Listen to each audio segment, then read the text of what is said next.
So, Pastor Jeremiah, how can I be certain that God exists and isn't just like Santa Claus, the Tooth Fairy, and the Easter Bunny, just a figment of our imagination? Great question.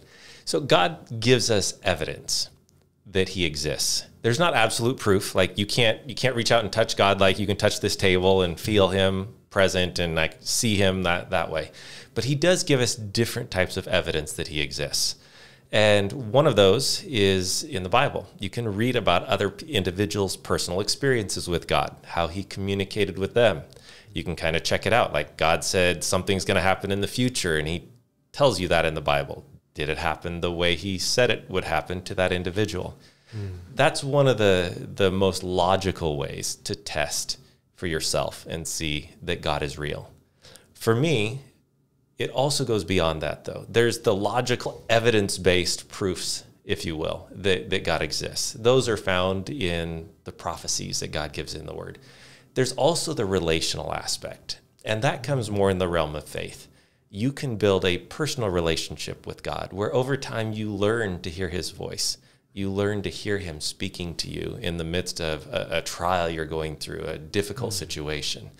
And he shows up for you and speaks to you and gives you courage to make it through that situation that you wouldn't have had to make it through if God wasn't present there supporting you in that. So there's kind of two angles for me on that. One is the proofs, the evidences. There's no absolute proof, but the evidences found in prophecy and the scriptures and those. And then there's the relational experience that as you give God a chance, he shows up in your life. That's very cool. So how does one build a relationship with God? How does one get to know God? How does one learn to hear that voice that you're talking about? I think so often we paint God out there as something that he's not. Like, how do you build a relationship with a friend? You spend time with them. If you're having a great day, something amazing happens, right? You just had an awesome promotion at work. What do you do with your friends? Well, you go brag about it. You go out and celebrate, right? That's so much how it is with God. If you're having a great time, you tell him about it. If you're having a terrible time, you tell him about it. You let him be a part of your world, your experience. And just like any other friendship or relationship, he enters into that with you. Then if you want to hear him speaking, there's a couple different ways that you can hear God speaking back to you. One is the scriptures. He gives us, direct communication to our hearts, to ourselves in reading the scriptures. There's also other human beings. Like God works through other humans to speak to us. And he gives us messages of encouragement, messages of hope. You're having a bad day, you're discouraged, you're wrestling, you're struggling, and all of a sudden someone shows up and they give you a word of encouragement. That's a second way. And the third way is in the created world around us. God says all creation declares that he is God, that he is love, that he is there for us. So as you look around at the beautiful sunsets and the amazing hills and mountains and lakes that surround us, as you see the beauty in the world around us, it's a message of God telling us, hey, I'm here. I want to be engaged. I created all of this to show you that I'm here with you. That's a beautiful picture. I think as we look out at the world, though, we often see a lot of brokenness, a lot of pain. We've experienced, I'm sure all of us, a lot of it in our own lives. How can we trust, as we build a relationship with God, that he is actually good? How can we know that someone who is supposedly all loving, all powerful, all knowing, but yet there's all this brokenness and pain and evil? How can we learn to trust God? How can I trust God?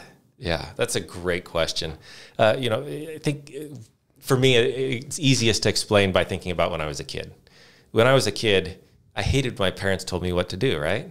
How many people just love being told what to do and everything. Yeah, so the 1-year-old and the 3-year-old. I know what you're saying. 1-year-old, 3-year-old, right? Yeah. So when you're young like that, you could tell them what to do, and most often they respond. But as your kids get older, as you grew older, you start to push back against someone telling you what to do all the time. And if you found yourself in a relationship where someone dictated everything to you and never let you make any decisions or any choices, even if they would cause harm, you wouldn't want to be in that relationship. And so a God who is truly a God of love cannot be a God who is all-controlling and never lets anything bad happen.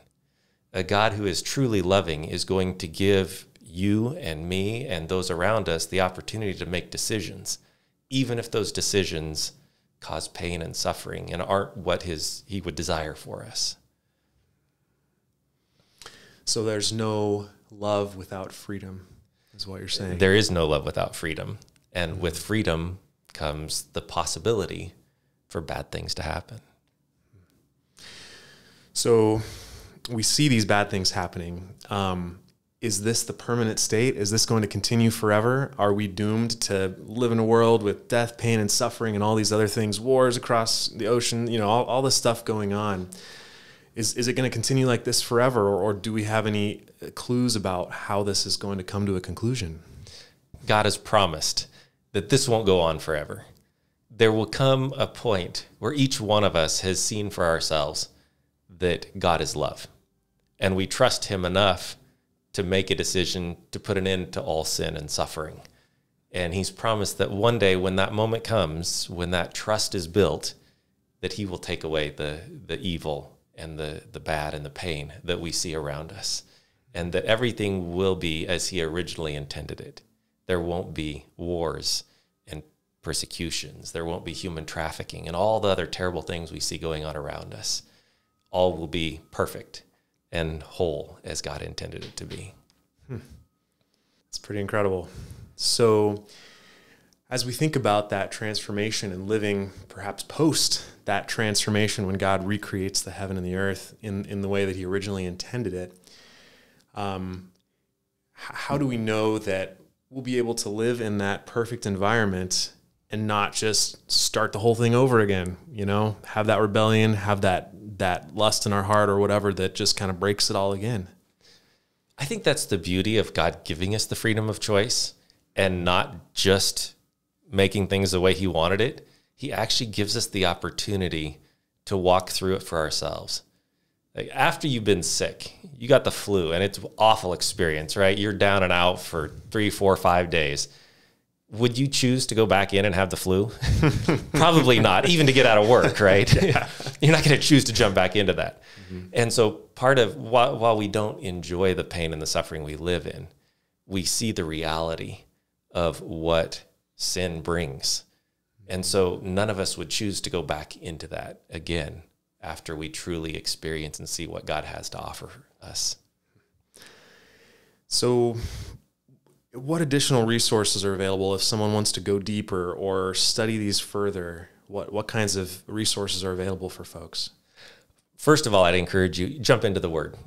Get a Bible, start there. Matthew, Mark, Luke, and John. Just read the stories of Jesus, how he interacted with people. That will let you know a good picture of the character of God. We also have sermon series you can link to here at the church. And we just finished a sermon series called A Righteous Mess, looking at how the people who God loved, that he called to follow him, were all messed up, right? And how God loved them in the middle of that mess anyway. And a lot of their mess, a lot of their brokenness parallels our own brokenness. So if you're ever questioning or doubting that could God love me? Like, look at all my flaws and failures. Take a look at that series, take a listen to that series, and just see how God dealt with individuals and how he loved them and how he never let them go, even though they were a righteous mess. That's great. If someone wanted to sit down and chat with you or do a Bible study with you or one of the other pastors, how would they get a hold of you? You can contact the church office at the number we'll throw on the screen for you. You can get on our website, cdaadventist.org, and we have all our contact information there, and reach out. We love to sit down and study with people and talk through and just see how God is leading and working in their lives.